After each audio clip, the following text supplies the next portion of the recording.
Hello investors, welcome back once again to Insiderpedia. तो दोस्तों, आज हम बात करेंगे Yatharth hospital and trauma care services limited के बारे में।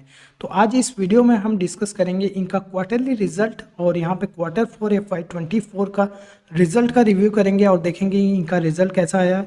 साथ ही साथ ये भी देखेंगे कि इन्होंने बिजनेस में क्या अपडेट्स है, ताकि हम डिसाइड कर पाएँ कि इस पर्टिकुलर स्टॉक में कब सही टाइम आएगा इन्वेस्टमेंट करने का, ताकि हम टाइमली एंट्री करके एग्जिट ले लें। चलिए चलते हैं। सबसे पहले हम इनको क्वार्टरली रिजल्ट की तरफ देखेंगे और यहाँ पे मैं थोड़ा अपने आप को साइड कर लेता हूँ।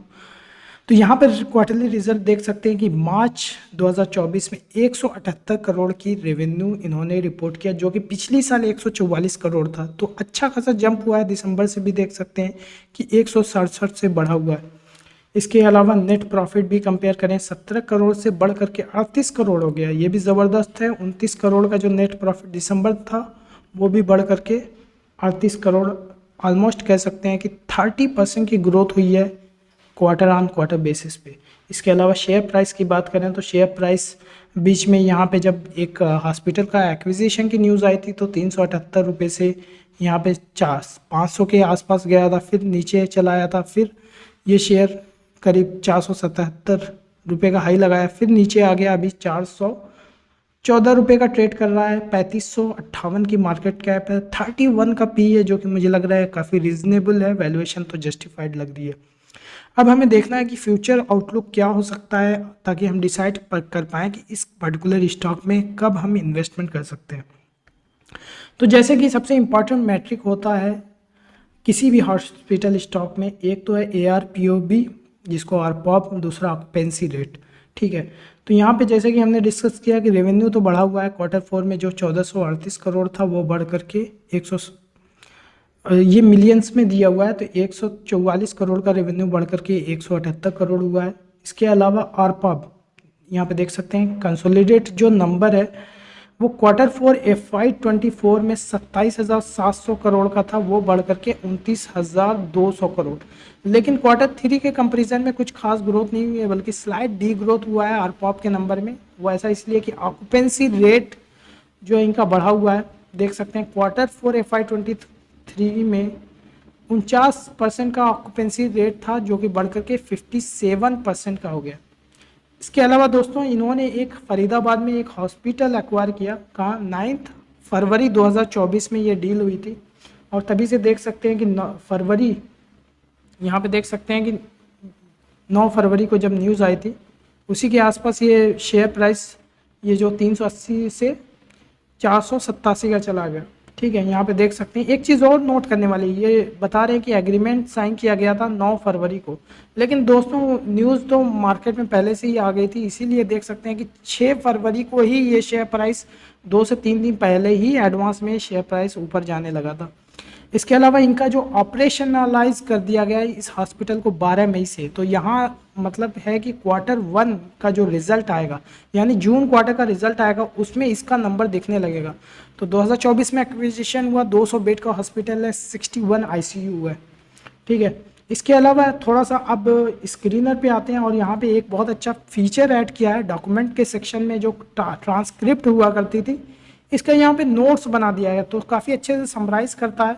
यहाँ पे हम देख सकते हैं कि क्या समरी है, क्योंकि ये अगर पूरा पढ़ेंगे तो करीब 1 से 2 घंटा चला जाता है, बट इसकी समरी दे देती है। तो अगर हमें क्विक रिव्यू करना है किसी कंपनी का या देखना है कि क्या चल रहा है, तो बहुत आसानी से हम किसी भी कंपनी की क्वार्टरली अर्निंग कॉन्फ्रेंस कल की यहाँ पे समरी देख सकते हैं। तो 1-2 पॉइंट्स थे जो मुझे लग रहा है काफ़ी इंपॉर्टेंट है। हालांकि इस पर्टिकुलर स्टॉक पे एक वीडियो मैं पास्ट में बना चुका हूँ, उसको देखिएगा। वो 25 मिनट का काफ़ी लंबा वीडियो है, तो उसमें मैंने काफ़ी डिटेल में बताया था इनके सारे ओवरऑल बिजनेस मॉडल पे। तो यहाँ पे इन्होंने 116 करोड़ का जो एशियन फिडलिस हॉस्पिटल फरीदाबाद में एक्वायर किया था, इसको रीब्रांड कर दिया गया है, यथार्थ हॉस्पिटल के नाम से ही चलेगा। 116 करोड़ में ये एक्विजिशन हुआ। इसके अलावा इनकी अपडेट ये है कि हर साल एक नया हॉस्पिटल ऐड करने वाले हैं, जो कि मुझे लगता है कि ये कंपनी काफ़ी ज़्यादा एग्रेसिव एक्सपेंशन फेस में है। इसीलिए ये हर साल, अभी सिर्फ इसके पास 5 हॉस्पिटल है करंट टाइम में, ये हर साल एक हॉस्पिटल ऐड करने वाले हैं। और मोस्टली ये नॉर्थ इंडिया, वो भी NCR रीजन में ये सारा एक्सपेंशन करेंगे। इसके अलावा दूसरी जो अपडेट ये है कि यहाँ पे इन्होंने बताया कि यहाँ पे रैंप अप करने वाले हैं फरीदाबाद हॉस्पिटल का और ऑक्यूपेंसी इंक्रीज करेंगे कमिंग क्वार्टर्स में। लेकिन इसके अलावा एक चीज़ और है कि इनका मानना ये है कि मार्जिन ब्रेक करेगा। मैनेजमेंट बिलीव कर रही है कि फरीदाबाद का हॉस्पिटल है, क्योंकि बिल्कुल नया है, ज़ीरो से स्टार्ट करना है, अभी वो बिल्कुल बंद पड़ा हुआ था, तो जब नया स्टार्ट करेंगे तो एक्सपेंसेस बढ़ेंगे। इसके अलावा डिप्रेशिएशन, अभी यहाँ पे देख सकते हैं कि डिप्रेशिएशन जो दिसंबर 2023 में 8 करोड़ था, मार्च में भी 8 करोड़ है। जब ये क्वार्टर 1 में रिजल्ट आएगा तो वो डिप्रेशिएशन भी बढ़ेगा, प्लस उसके नए खर्चे, क्योंकि हॉस्पिटल तो स्टार्ट हो जाएगा, पहले दिन से रेवेन्यू आना शुरू नहीं होगा, तो उसके खर्चे जब बढ़ेंगे तो ये मार्जिन डिप करेगा। लेकिन इनका दूसरी तरफ मानना ये है भी कि सस्टेनेबल बेसिस पे, यानी दूसरे जो हॉस्पिटल है वहाँ से जो मार्जिन इंप्रूव होगा तो ओवरऑल फ्लैट रहेगा, ग्रो नहीं करेगा। हालांकि डी ग्रोथ होता, लेकिन अगर दूसरे हॉस्पिटल ग्रो कर रहे हैं तो वो एडजस्ट हो जाएगा, लेकिन कहना यही है कि इंक्रीज नहीं करेगा।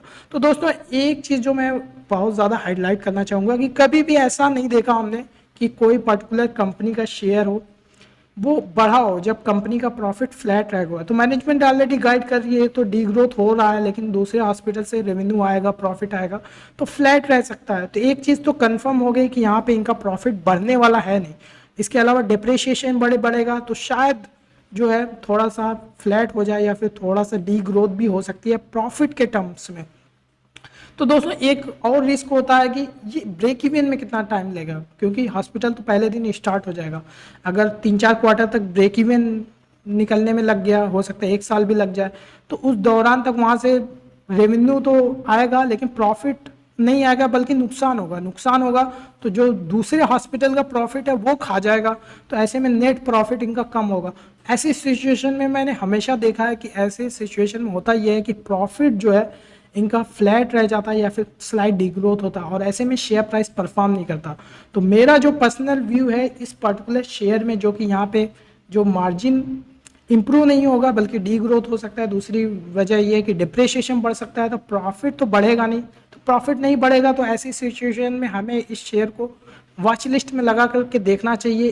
क्वार्टर 1 क्वार्टर 2 का रिजल्ट जब आए तो अच्छे से इसको एनालाइज करें, और जब देखें कि वो ब्रेक इवन पे पहुंच गया या फिर अब ज़बरदस्त वो जो नया हॉस्पिटल से वहाँ से प्रॉफिट हो रहा है जो कि बॉटम लाइन में इंक्रीज करना शुरू कर दे, तो वो सबसे बेस्ट टाइम होगा जब इस कंपनी में हम इन्वेस्ट करें और टाइमली इंटर करके टाइमली एग्जिट कर पाएंगे।